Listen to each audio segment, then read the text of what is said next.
अथ द्वितीयोऽध्यायः। भगवत कथा और भगवत भक्ति का महात्म्य। इति संप्रश्न संगृष्टो विप्राणारामहर्षिणी प्रतिपूज्य वचस्तेषां प्रवक्तुम् उपचक्रमे। श्री व्यास जी कहते हैं, शौनकादि ब्रह्मवादी ऋषियों के ये प्रश्न सुनकर रोमहर्षण जी के पुत्र उग्रश्रवा को बड़ा ही आनंद हुआ। उन्होंने ऋषियों के इस मंगलमय प्रश्न का अभिनंदन करके कहना आरंभ किया। सूत जी ने कहा, जिस समय श्री सुखदेव जी का यज्ञोपवीत संस्कार भी नहीं हुआ था, सुतरां लौकिक वैदिक कर्मों के अनुष्ठान का अवसर भी नहीं आया था।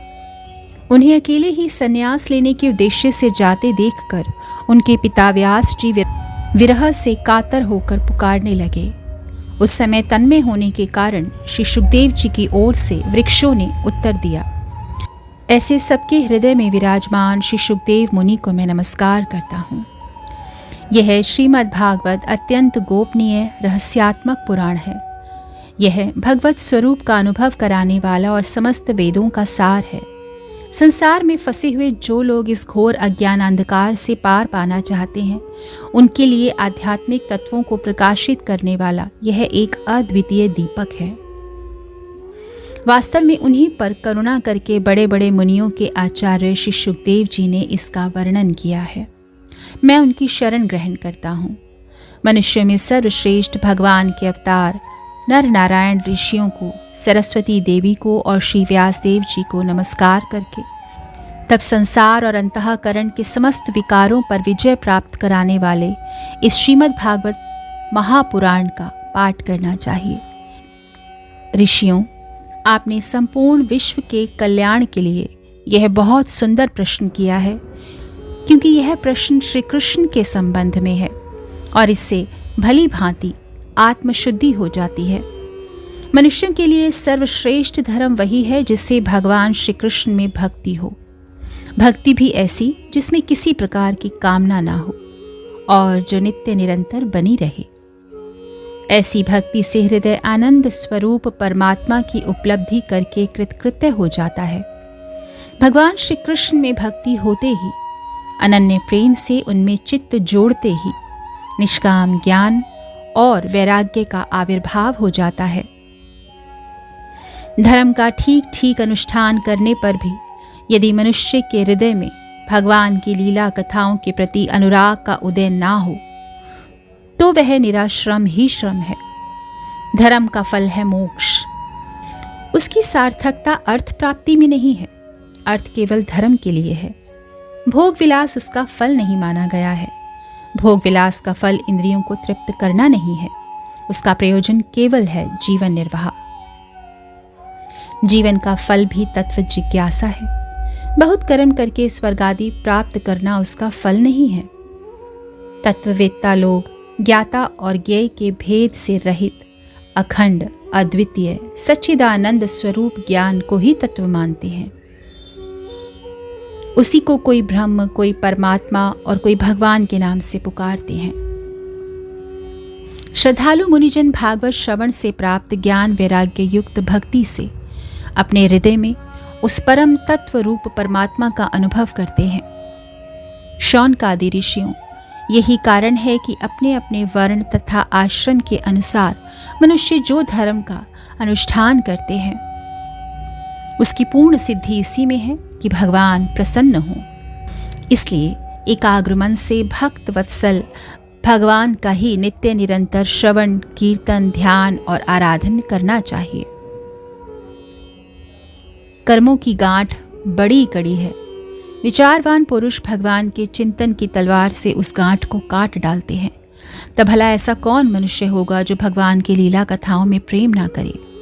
शौनकादि ऋषियों, पवित्र तीर्थों का सेवन करने से महत् सेवा, तदनंतर श्रवण की इच्छा, फिर श्रद्धा, तत्पश्चात भगवत कथा में रुचि होती है। भगवान श्री कृष्ण के यश का श्रवण और कीर्तन दोनों पवित्र करने वाले होते हैं। वे अपनी कथा सुनने वालों के हृदय में आकर स्थित हो जाते हैं और उनकी अशुभ वासनाओं को नष्ट कर देते हैं, क्योंकि वे संतों के नित्य सुहृद हैं। जब श्रीमद् भागवत अथवा भगवत भक्तों के निरंतर सेवन से अशुभ वासनाएं नष्ट हो जाती हैं, तब पवित्र कीर्ति भगवान श्री कृष्ण के प्रति स्थायी प्रेम की प्राप्ति होती है। तब रजोगुण और तमोगुण के भाव, काम और लोभ आदि शांत हो जाते हैं और चित्त इनसे रहित होकर सत्व गुण में स्थित एवं निर्मल हो जाता है। इस प्रकार भगवान की प्रेममयी भक्ति से जब संसार की समस्त आसक्तियां मिट जाती हैं, हृदय आनंद से भर जाता है, तब भगवान के तत्व का अनुभव अपने आप हो जाता है। हृदय में आत्म स्वरूप भगवान का साक्षात्कार होते ही हृदय की ग्रंथि टूट जाती है, सारे संदेह मिट जाते हैं और कर्म बंधन क्षीण हो जाता है।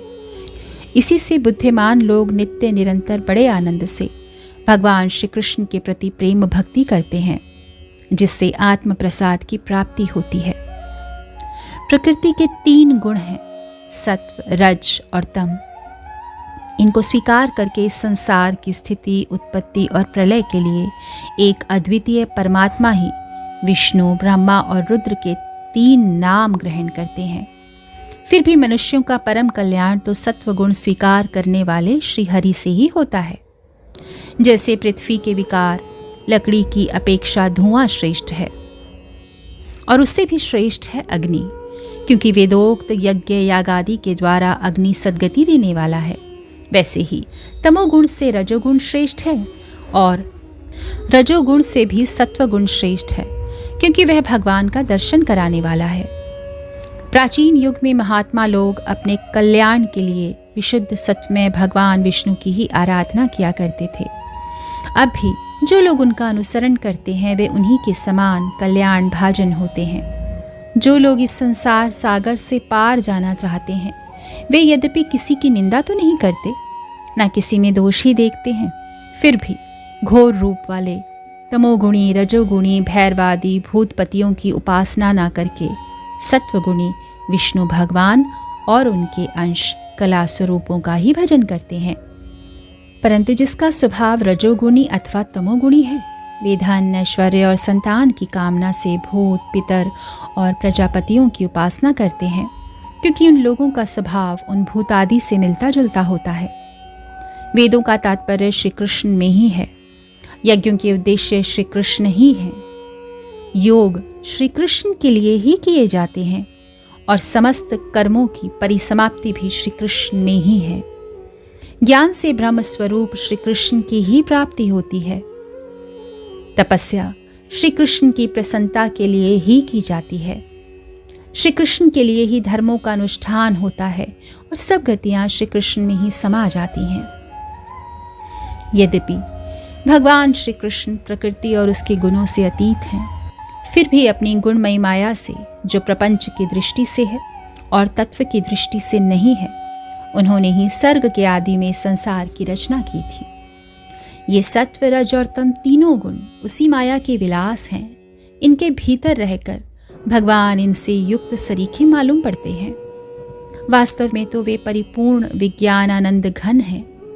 अग्नि तो वस्तुतः एक ही है, परंतु जब वह अनेक प्रकार की लकड़ियों में प्रकट होती है तब अनेक सी मालूम पड़ती है।